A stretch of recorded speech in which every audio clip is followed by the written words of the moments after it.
Hey, everybody, welcome to the Travel Nursing and Allied Life podcast. My name is Steve Curtin. I'm the CEO of the Gypsy Nurse and TravCon, the Healthcare Traveler Conference.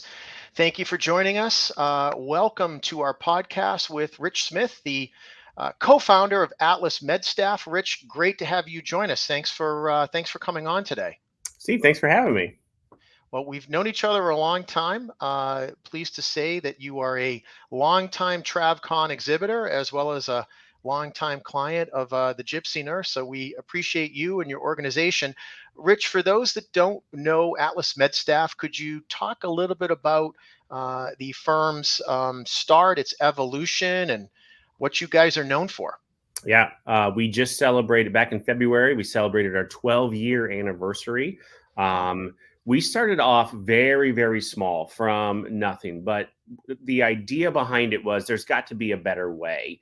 If you remember coming out of the financial crisis, 08, 09, our industry was very closed off. It was very focused on just the hospitals and just the contracts. And we thought, wait a minute, if we focused on the supply, on the nurses and allied professionals out there, like that would make a difference.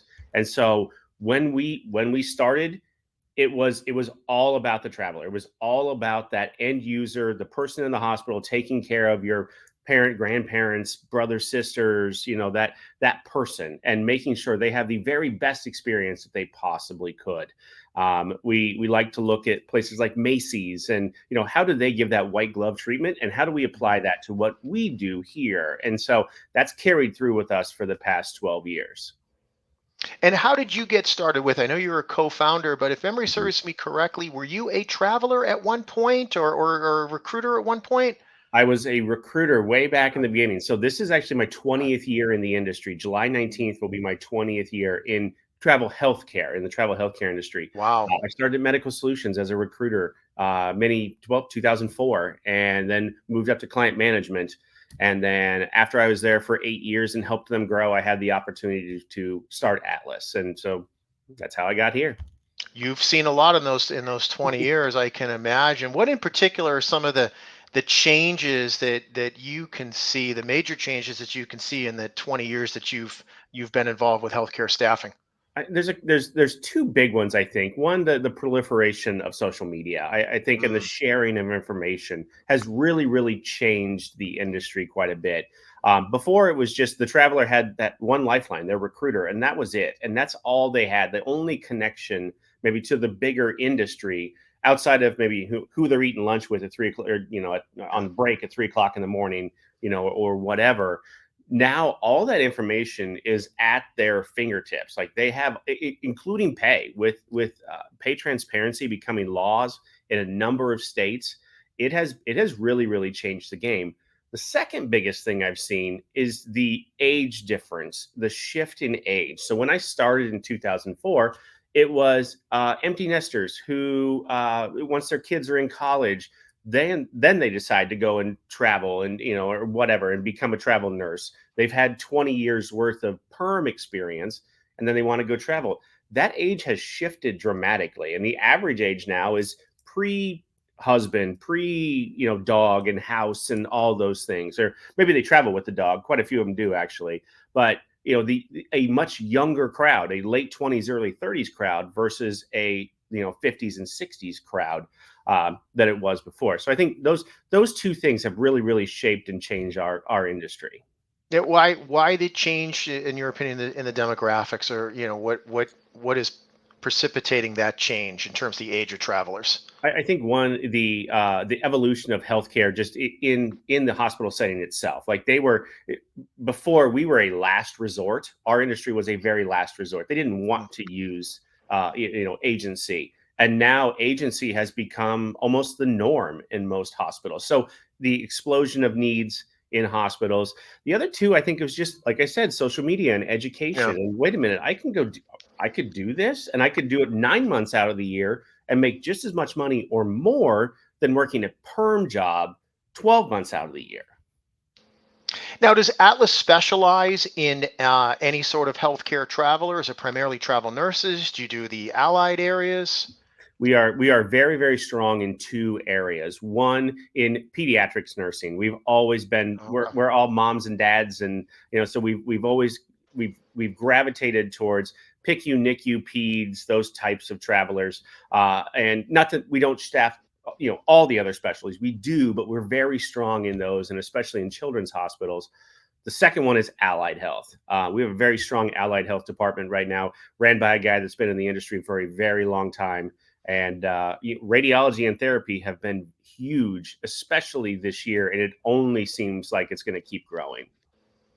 What do you attribute Atlas's success to? You guys, obviously, you've been around for a while. Atlas MedStaff has been around for a while. It's a very volatile business. It's not easy to be successful in the healthcare travel industry. Why is Atlas MedStaff so successful? You answer. Some people ask that question, like, what makes you different? Like, Mm, what makes you stand apart? Like, well, our people make us different, or whatever. Our travelers make us different, quite honestly, and how, like, going back to where we began, how we treat them. And I'll give you an example of this. So we decided very early on that when you go and you take a contract, you generally only work 3 days out of that 7 day work week, right? Most travelers are working 312s, and then they've got 4 days to do whatever else they want to do, during that time. So let's take advantage of that and find something fun for them to do in the area. So let's say Phoenix, for example. You want to go on a hot air balloon ride? Once per contract, we're going to pay for that. We call it the Atlas Adventure, and we pay for it, and then we send you on it to go do it. Because mm. quite honestly, and that comes out of our side. That's a marketing budget expense that comes out of our side, not out of their check. So you may not see that extra dollar or 50 cents in your check, but you're going to remember that amazing hot air balloon ride that you went on at dusk, in Chandler, Arizona. You'll remember those types of things stick with you. And that's what really sets us apart, is how we treat our travelers while they're on a contract and make it as absolutely special for them as possible.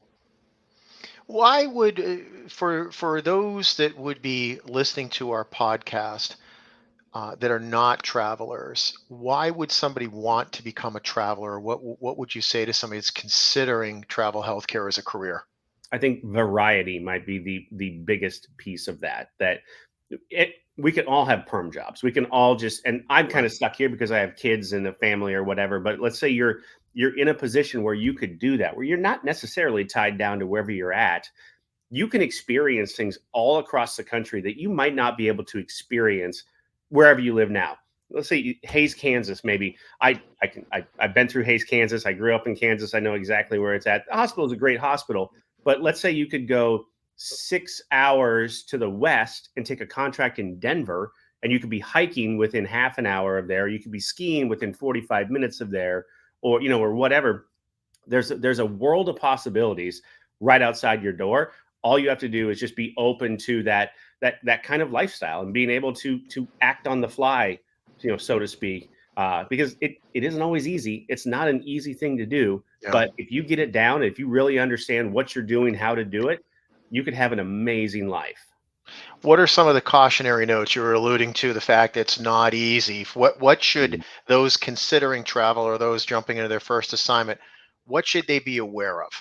A contract's not necessarily a contract, right? I mean, it's generally called a work order. Okay. But if you sign a contract to work at a hospital and all of a sudden 4 weeks in they don't have the census anymore, they could cut you, and that you're out. And if you signed a 3 month lease, is there an out clause to that? What do you do with it? The other thing too is that housing piece, is trying to find housing in a Hmm. good area, in a safe area. If you've never been there before, housing can be a very difficult hurdle, and the industry really has shifted to where most of the travelers are doing the housing on their own, but the recruiters are generally very familiar with those areas and could help you out. But in the end, you're staying there, right? It's you and your stuff and your car, and that it could get sketchy for you really quick. And understanding where you're going, what you're doing, how you're doing it, takes some planning. Does the one of the things we see in our gypsy nurse community? I know you're familiar Mhm. with us over the years. When we talk about travel, we tend to see a couple of um, trends, I guess, for lack of a better word, after that, which would be the loneliness component, right? There is a component of loneliness, Mm. as well as not all facilities embrace travelers. I wonder if you can comment on those two things as well. Yeah, that's on both of them are absolutely real things. The loneliness is it depends on how good are you at making friends? How good are you at, integrating yourself into for you're only there for 3 months or maybe 6 months at a Right. time into the people that you work with or or whatever, or finding those groups. Maybe if you belong to a church group at home or something similar to that, you could find that very similar thing wherever you're going. But again, I'm kind of an introvert. That would be tough for me in a 3 to 6 month period to find people to hang out with or whatever. I- the second piece of that too is, yeah, you're right. I mean, the travelers are coming in for a short amount of time, making more money generally than those perm nurses, and so there is some animosity. There is some Mm. pushback, and I think the biggest thing with that is just like going with a great attitude, and you don't fight back. You don't have to be a part of the politics. You don't have to be a part of that. Go in, work hard, have a great attitude, and I mean, a smile is infectious. And if you're always smiling and you're always happy, it's going to be very hard for them to not welcome you. Rich, talk to me a little bit about the role of the agency. Again, another thing we observe through the Gypsy nurse community is the fact that, particularly for those that are considering a career in travel, they don't necessarily understand the aspect of what a travel agency does for them. Hmm. Let's be frank, there are times where, there are some folks that are in the travel community that feel, well, the agencies just take a portion of my paycheck and that's all they do. They add no value. For those that don't understand, Rich, tell us a little bit about what an agency does for them, and feel free to give specifics about what Atlas will do for their travelers. Absolutely. Nothing is more important to us than the relationship between our recruiter and that traveling healthcare professional, and making sure that they are their lifeline. That's that first call, no matter what happens, good, bad, otherwise. That connection is very, very important to us. And I know we may put more emphasis on that than other agencies. The problem you run into though is, especially the ones that don't have that good relationship or don't have a recruiter at all. Maybe they have a liaison or whatever. If they get a needle stick from an HIV positive patient at 3 o'clock in the morning, the IVR system is not the chatbot's not going to understand what that is. Yeah. Your recruiter is going to pick up the phone and understand what that is and Great point. and work with you. So, and that's actually is something that's happened to us before. Mm. But again, you can't discount that one-to-one, that personal connection, and that's what we really offer at the core of everything else that we do. The billing, the hospital on the back end, the compliance piece and on the front end before you go or whatever. It's that connection that our recruiters have with our travelers that makes us special. Rich, it's late June 2024. You've mentioned you've been in the industry for a number of years, and obviously Mhm. been with Atlas MedStaff for a number of years. Um, Things have really changed over the past couple of years post COVID. Can you talk to me a little bit about the industry as you guys experienced it during Mhm. the COVID period and now post COVID? What's changing? I mean, there are people out there saying, "Well, I don't, travel nursing, it's a thing of the past." I Mhm. don't subscribe to that, but coming out of the pandemic, I think there are some people that are talking like that. Tell me a Mhm. little bit about Atlas's journey and the team's journey through COVID, and then kind of this post COVID new reality and what you see. Yeah, we took a very conservative approach to COVID, and we not that we were clairvoyant and we saw what was coming or whatever. We understood though there were some very dangerous parts of the country, hotspots, New York, for example, where maybe the hospitals didn't have the best protocols in place, or they were making do with what they had, and I didn't want to put my travelers in harm's way, and so we stayed away from a lot of those areas during that build up. Now, when it was very, very good, it was very, very good for the travelers and for us and for everybody in the industry. Coming out of that, though, it's interesting. We just looked at this the other day. If you take 2020 and 2023, like 2020 to 2023, completely out of the equation, our growth trajectory, 2019 to where we sit right now in 2024, is actually not that bad. The industry hasn't. If you were to take the pandemic completely out of it, I believe our industry is still in a nice growth trajectory. We are in a very, very good place coming out of this. We as an industry, I'm referencing. I think a lot of facilities out there realize they were never they said before, we're never going to use travelers, we're never going to use contract staff, Right. and they were forced to during the pandemic, and they can't put the toothpaste back in the tube. They really, really realize now how effective contract labor can be for them and how cost effective it could be, even with bill rates where they're still at right now.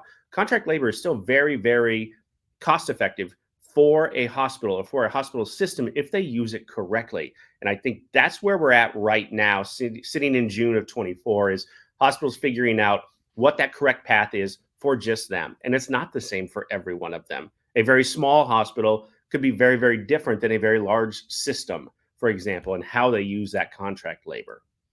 How do you set expectations with potential travelers in this post-COVID environment?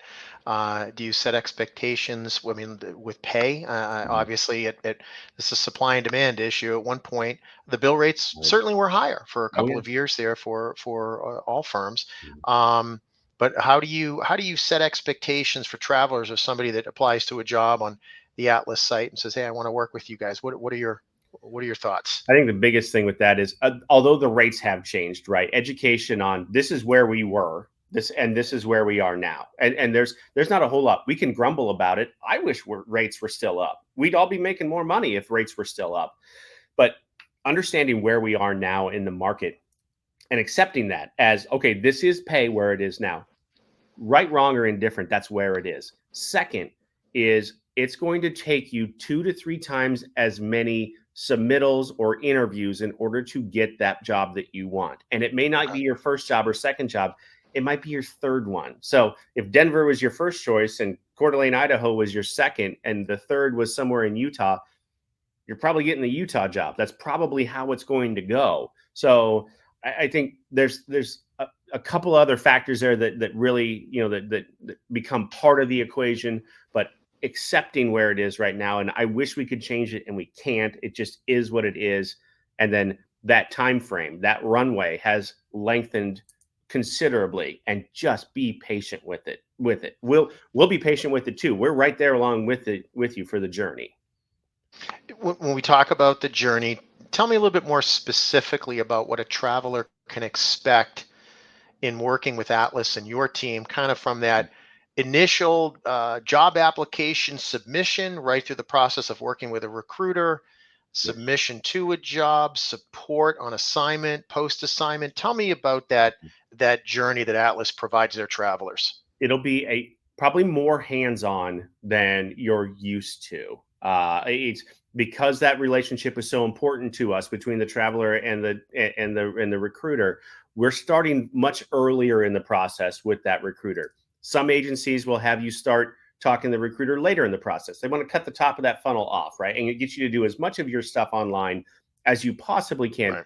which is fine. That probably works for them.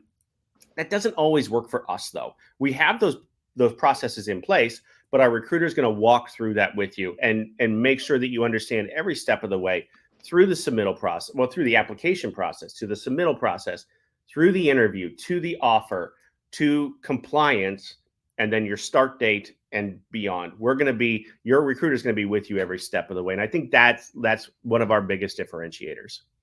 I would assume, Rich, based on your description, you have recruiters that have been with you for a number of or a number of years. Give me an idea of some of the tenure and Mhm. and what makes them successful. Absolutely. Some of our best recruiters have been with us pre-pandemic, right? I believe there's a handful that are approaching 8 to 9 years with Wow. us now. Some of our very best ones. Now that isn't to say that our newer ones aren't just as good. Right. They've been trained by those that were in the industry beforehand, though. And the other part of that too is a number of them have been travelers themselves. They have been allied professionals or nurses or that type of thing, or in the hospital setting somewhere, so they really understand both sides of the equation and can work and make sure that that process is smooth for you. Uh, as we're looking to the future over the next couple of years post pandemic, right? What is Atlas's roadmap? What do you see your business evolving? Obviously you have some, um, you have some foundations that you build off of, but what are some of the things you might tell the community that you're going to be doing that may be a little bit different or exciting? Absolutely. We will still continue to use technology as much as we possibly can, to the point where it doesn't interfere with that relationship between the traveler and the recruiter. There's a lot of really really good technology out there, and there's a lot of really good technology that exists before the actual interview, before the actual application process takes place. Great Recruiters, for example, is a fantastic product. I know you've talked to Adam Conrad Yes, before. I'm very familiar with Great Recruiters. It is a great product. Adam is a fantastic guy. He's a good friend of mine, and his product is even better. So imagine when we go to look for something on right before we go to a new restaurant or whatever, or you're booking a vacation, and none of these things are the same as your career, but you go here to your phone first and you look up those places and decide this place looks good based on the reviews, or this place doesn't based on the reviews.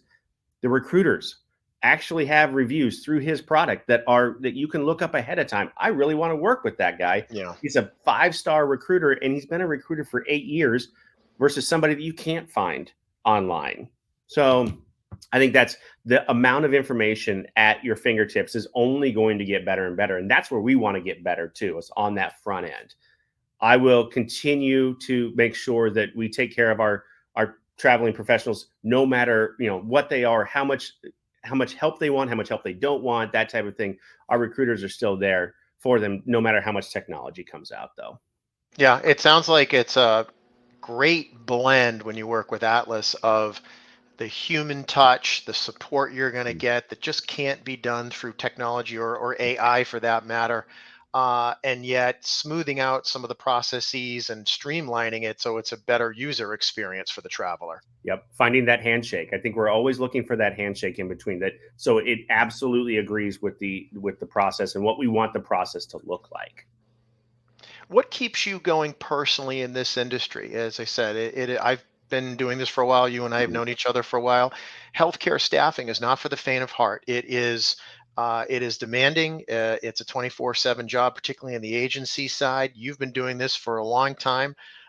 What keeps you going personally? What is your personal attachment to travel? The stories, our people, the experiences they have. I that's absolutely not only with our recruiters, but with all of the healthcare professionals that we employ, and hearing their stories. Most of them have my phone number, or you can get it. Quite honestly, it's Yeah, on Facebook. Like, you can go to Facebook or LinkedIn and connect with me that way. But hearing those stories and living vicariously through their adventures. We all have jobs, and we all do our job every day. But it's how you fill that time in between and those adventures that they have that drives me. I love hearing about those, and I love having those conversations. TravCon is a fantastic place, by the way, to make those connections and to hear those it stories when is. you can sit down across from them that you may never have that opportunity. But you have that opportunity for a couple days there in September to sit down with them, and you have a beer and you have some pizza or whatever, and you talk through their adventures and what they like and what they don't like about travel. And then you take it back and, like, we can get better because, based on this little bit of feedback, we can use this and get better. Well, perfect segue to TravCon questions, and thank you for thank you for that segue. We're looking forward to seeing you and the Atlas team at TravCon. It's always a great take there. For those that don't know, TravCon is the Healthcare Traveler Conference. It is the largest in-person gathering of healthcare travelers anywhere in the world. Takes place September 22nd through the 25th at the beautiful Paris Hotel in Las Vegas, and it really is beautiful. It's a wonderful hotel. We've been there. This is actually Rich TravCon's 16th year. Yeah. I've been involved for the last three, but this is TravCon's 16th year. So we're celebrating the Sweet 16 of TravCon, and we're expecting another great showing with travelers and exhibitors. So if you want to register for TravCon, you can go to travcon.org and put your registration in for attending. But Rich, tell me a little bit about what Atlas has planned at TravCon. So, would you believe this is my 11th TravCon actually, which I is did not know that. I, Wow. Okay. I actually went I through. I can keep see you doing the math in your head. I'm saying yeah, 16. You're saying, okay, how many is that for us? and I keep all my old badges just hanging back here, and I went through and counted them all today, and it's 11. I can't Wow. believe it. Here's the thing: we really enjoyed those one-on-one connections, and as much as we love being Yeah. an exhibitor in the exhibit hall, and meeting all of you that way, we come out the weekend before. So TravCon starts on Sunday. We get there on Friday, and we Hmm. start our events Saturday morning. We do a breakfast at La Salsa Cantina, which is in the Miracle Mile shops. It's a little bit of a walk, but yeah, you got to get your steps in. Quite honestly, anything in Vegas is a little bit of a walk. But Hmm. both days we have a breakfast there. It's open to any healthcare professional. You don't have to work for Atlas. You can just come and hang out and eat with us both mornings, Saturday and Sunday. We do a pool party on Saturday. I'm actually wearing the shirt from the pool party from a couple of years ago. It was a happy accident. I didn't even realize I was doing it. But we hang out. We go to the Bally's pool. I think Bally's pool is a nicer pool, and they do very well for us. We've been going there for a number of years, and so they comp us a couple of cabanas, and we just hang out for the day, and we swim and we play games out there, and we just have a good time, and we relax and have fun in Las Vegas, and then the conference starts there on Sunday, and we put the booth up, and we'll be the first one. As you come straight in the doors, we are immediately in your line of sight. And we had, you know what, I had one this morning and I don't. I have bags about this big. So if anyone knows anything about TravCon, you need a big bag to get all the swag. There's lots of swag at TravCon, that's Yep. for sure. We in fact, you probably saw people, but last year we had people actually bringing additional luggage so that they could Yeah. fill their luggage with swag. But there always is some great swag there. Yeah, and I've got a bag that you can put all of it in. It's like an IKEA bag, so it is huge. So Perfect. stop by our booth. Here's one thing that makes us a little bit different, and I know you guys, we've talked about this over the years. I don't scan badges. I'm not there to market to you afterwards. You're going to find us. If you have a good time with us and you remember who we are and you remember our name, when you go home, you're going to find us. It's my job to make sure that you have the best possible time. You, the traveling healthcare professional, has the best possible time while you're there, and then you look me up afterwards and you come and possibly take a contract with us or see what jobs we have, that type of thing. So we start early and then we go all the way through the week. I am tired. I need a vacation Yeah. from TravCon after I'm done.